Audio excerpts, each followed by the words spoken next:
Gimbal technology changed a lot in 2024 and the last couple years leading up to 2024, as there are newer gimbals now that are much less expensive than what they used to be.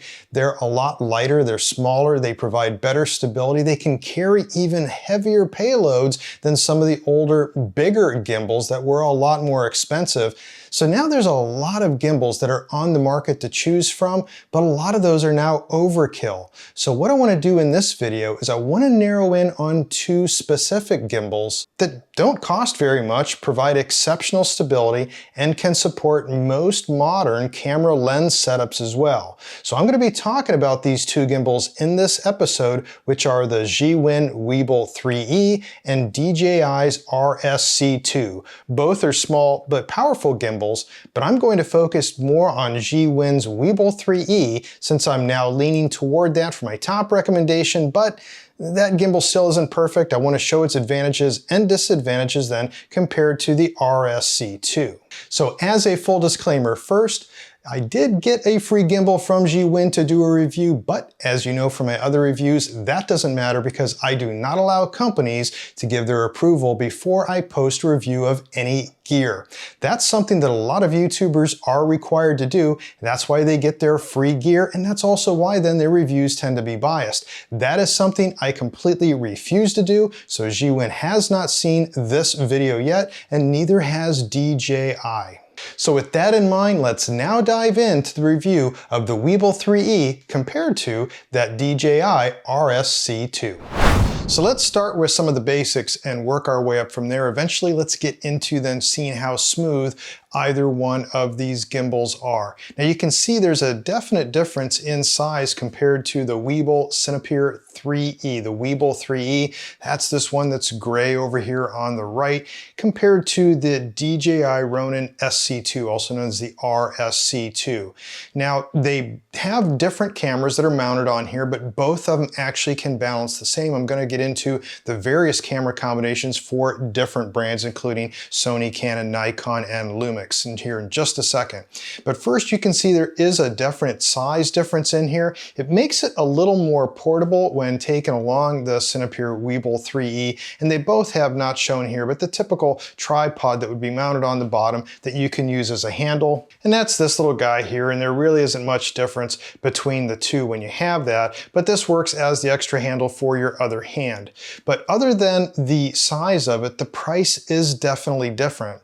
When we look at the DJI RSC2, you're looking at about a $300 gimbal, whereas the Weebill 3E is about $250. So $50 savings does make it attractive, but does it really stand up? Is it worth that extra $50 savings?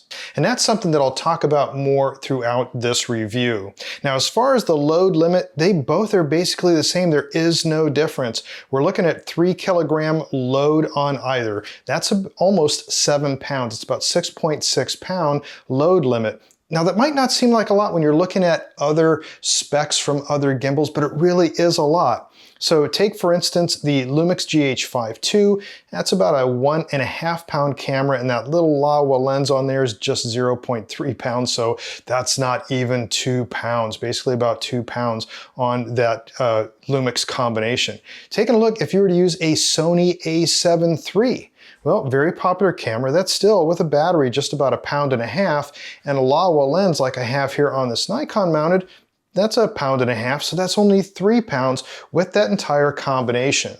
Now over here I do have, this is a Nikon Z6 that this is mounted on, that Laowa lens, and that's still a pretty good lightweight camera, and if you were to even get the newer Z8, which is about 2 pounds, still, you're not looking at that much of a weight on this. You're taking a look at the 2 pounds for the camera, the Laowa lens, about 1.5 pounds, still about 3.5 pounds.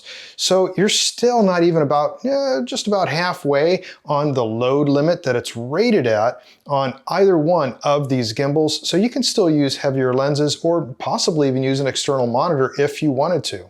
And both of these gimbals have now a very small screen that you can use to navigate menu items. It used to be that you always had to connect an app and do all your work through that, which with the RSC2 you still can. I'm going to get to the 3E and that's really not necessary anymore. The one thing though that you can do when you're taking a look at the RSC2 is you could shut the gimbal off and then you could just touch the power button once and you'd be able to see the power settings. So I could just click it once and then I'll be able to see the battery. If the battery life right there, it's at 93%, so looking pretty good, just shuts off. Then I can turn the gimbal back on and then of course it will balance itself on its final settings to come to center. When I take a look though at the Weebill 3E, that's something I can't do. This has to have a camera on it no matter what, just to see what the battery power is if I wanted to use that same technique. Where here, I could have this in a case, no camera on it at all, touch that power button once, see what the power level is, I can decide if I want to charge it before a shoot. This though is different. I have to do it the old traditional way, and it's not a big deal. I can also plug in the USB charger and it'll tell me about how much charge the battery has. Not a deal breaker at all, just something that is different. Now, when it comes to balancing either gimbal, things are very, very similar. There really isn't any difference. A gimbal's a gimbal when it comes to balancing. So I'm not going to go through all that right now, but I will point out a definite difference. You'll notice here that like traditional gimbals, the Ronin RSC2, it does have the ability to adjust then this way when you're worried about your x-axis, when you're going back and forth like this. Make sure that you are horizontal when you're balancing your gimbal. It's different though on the Weebill 3E. You can see there's no adjustment here. This arm does not move. Now, it has the motor. It's got the same 3 motors, 1, 2, 3, just like here, 1, 2, 3. But to adjust it this way when you're balancing it, then you have to do that from the adjustment where you actually put the camera in. So if I were to bring this around here, you'd see this is where I'd need to adjust it. So it's the same thing that you have on the adjustment on any gimbal where you would mount the camera, but it relies entirely when you're balancing your gimbal this way to make sure that this plate is where you need to have it to get that proper balancing. But as I mentioned, there's really no need for an app on the 3E. The menus are very simple. You can do everything that you need to just from this little screen. You can change mode by pressing the little mode button over here. And as you know, I like to use PF, which is that pan follow mode. So that really helps. But they have a variety of different modes here. They've got some documentation on it, but for real estate videography, this is typically the mode I use. Then what you have is, besides the joystick, which I'll get to in a little bit because it's a little bit of an odd position, then you've got also external buttons if you were going to do external recording. I don't use any of that stuff.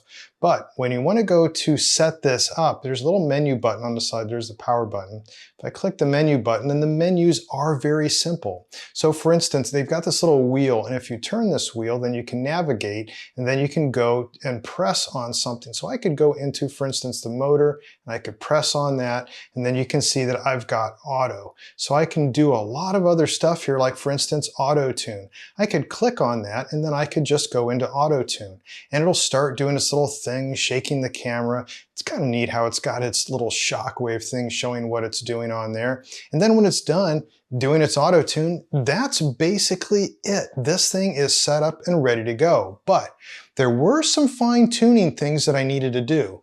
Now there is a difference here in that if you recall, if you have my course on videography for real estate, then you're familiar with the settings that I recommend for DJI's gimbal. But the Weebill 3E, from what I found, didn't need specific motor adjustments. It required other fine-tuning adjustments that I'll show in just a second. First though, I did want to mention that if you want to learn more about creating videos for real estate, then I'd invite you to take a look at my course, Videography for Real Estate. And I have a link to that down in the description of this video. It's part of a larger series that I have on providing real estate media, including professional interiors, expert editing, and exterior, covering the photography side of things, the videography course, and also business and marketing for real estate. And then I also have some best-selling books on real estate photography and videography, and I have links to all that down in the description of this video.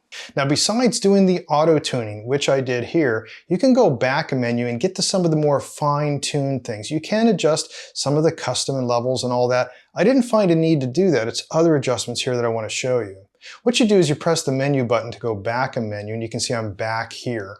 Now what I do is go to Advanced. So I'd move the little scroll wheel to where it says Advanced, press that in, and then this is where you can adjust some speed, smoothness, and deadband. So for me, using a Lumix GH52, what I found when I went into speed, if you use control, that's for your joystick. So you want to go to follow. And in here, I found that if I set the tilt to 20, roll to 20, and the pan to 10, then that gave me some really good smooth footage. The thing is, when we first take a look at speed, and this follow, not the control, which would be the joystick, but the higher the numbers, the faster the response. So you can see I'm mostly worried about panning, and lowering that speed down to 10 really did help. If we take a look at some of these other parameters, and to do that, you would just click the menu button to go back. And then I can go back another way if I need to, and then go down here to smooth. And in smooth, when I look at that, you can see it's different. Now smooth is a little bit different on its settings. You can see I've got tilt at 120, roll at 120, and pan at 150. And the reason being is that when we take a look at smooth, the higher the numbers, the smoother the movements will be. Then we've got to take a look at deadband. That was another setting that I found useful. So if I hit the menu button, go back here, and then select deadband, then you can see here, I've got the deadband set at tilt 3, roll 5, and pan 12. And that's because when we talk about deadband, the higher the number, then the slower, smoother it will be. It's kind of a delay as you're panning into something, how slow then the gimbal will stop into its movement. So that really smooth number, deadband of giving 12 seemed to work really well with this combination. Now let's take a look at some test footage when we're looking at the smoothness of these gimbals. Almost everything I've always done with the RSC2, the DJI gimbal, almost everything at some point needed a little warp stabilization in post. Not every clip, but usually every job had maybe 1-2 clips that needed that warp stabilizer. But using the Weebill 3E, I haven't found that. So I had much more stable footage using the 3E, and I haven't used yet warp stabilizer in post to make up for that. Now some of that's due to the algorithm that's in the Zhiyun gimbals, which does an amazing job at keeping the gimbal stable, but it does seem to overcorrect too quickly. For instance, here you can see as I'm doing kind of a complex move of trying to pan and also walk over to the dining room, there's some jerkiness that comes out of this. And this, by the way, is played at 4K 60, also rendered at 60. So this is real time. If I slow that down to half speed, typical of doing real estate videography, it does smooth some of that out, but it's not exactly there. But once I did practice some of that, I got some better results. You can see here, this is real time, and doing this type of like movement and orbit at the same time worked out very well once I practiced with the gimbal, and also more practice then turned out very well doing this orbit to show this kitchen island. I also tried it on very complex moves where, for instance, I would dolly in, I would pan a little bit, and then I would tilt up. And it worked very well once I got used to using the joystick, which is in a very, very odd position. But overall, the smoothness was incredible using the Weebill 3E compared to the RSC2. I can still get very stable footage on the RSC2. I just found that the Weebill 3E, it did it for me a little bit easier, but sometimes had that little bit of overreactiveness when I was doing some of the complex movements. Nothing that would stop me from getting the gimbal, but something to be aware of that you need to practice with first if you're going to use this gimbal. One advantage that I do like over the RSC2 with the Weebill 3E is that it's easier to do vertical videos. So here we are in horizontal orientation, doing typical landscape orientation type of video. But if you wanted to turn it vertically like this, well, there's some clunky stuff that the RSC2 has, and also the 3E where it can go up and turn this way, and then you have to hold the gimbal kind of like this. It's really clunky. But instead, what you can do is you can move the entire mount out, and then you can adjust it. For instance, here what they have is the mount here for the plate has this little notch right here. And in that, that's where you can re-slide it back on. So if I were to take this off, and I'll just take the entire plate mechanism off from this gimbal. So once it's off, you can see that you've got this little catch right here. And then you would merely make sure that this knob here is loose, and then you can take this and just slide this back on the rail. and then you would tighten up that little knob right there, and that will then lock you onto that rail. Now, it's a little bit different doing it this way. It does work fairly well. Once again, though, you'd have to rebalance your gimbal each time doing this. But if you're going to shoot an entire property vertical, then it's going to be a fairly easy thing to do. If you're thinking about switching back and forth between vertical and horizontal, it's a little more cumbersome, but you're going to have better results doing it this way. So something that I found positive with the Weebill 3E. Two ergonomic things that I found a little annoying with the Weebill 3E, and that's the joystick. It's over here off to the side, which I'm used to having a joystick right here. So I've got to actually reach my thumb over and up on that, and once you get used to it, it's not bad, but I found that just to be a little annoying. Once you get used to where that is, then practice with that a little bit. The joystick I found to be very accurate and easy to control, but having it over there on the side was just a little odd. The other thing is if we turn this around, then you can take a look at where these buttons are and also this thumb wheel. So this is the double trigger, and you double tap that and that would bring you back to center, just like you would on a DJI gimbal. And it has like single tap and all that to do various selfie mode and other fancy stuff. Anyways, this is in a lower position than it is on the DJI. It's down here, and the thumb wheel isn't in this position. So I was just accidentally all of a sudden trying to double tap this, and what it would do is turn that.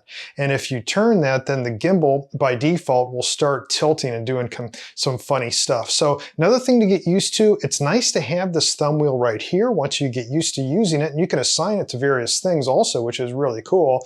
But it's annoying if you're used to using DJI gimbals, and look at this. If I double tap this, look where my finger's starting to hit, it's hitting on that knob as well. So you kind of have to get used to make sure your finger's underneath of that thumb wheel and double click it, and then that'll work fine. So little ergonomic nit that I found on these two things, but overall it wouldn't stop me from getting the gimbal.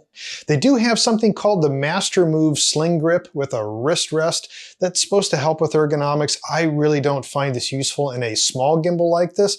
Large gimbals, yes, it'll really take some relief off of your wrist, give you more stability. It's really not necessary for a gimbal like this. For me, I would just save your money. It's an extra $140. The other thing too is when it comes to packaging this, the RSC2 can fold in half. Very easy to do so that you can then store it. Very simple.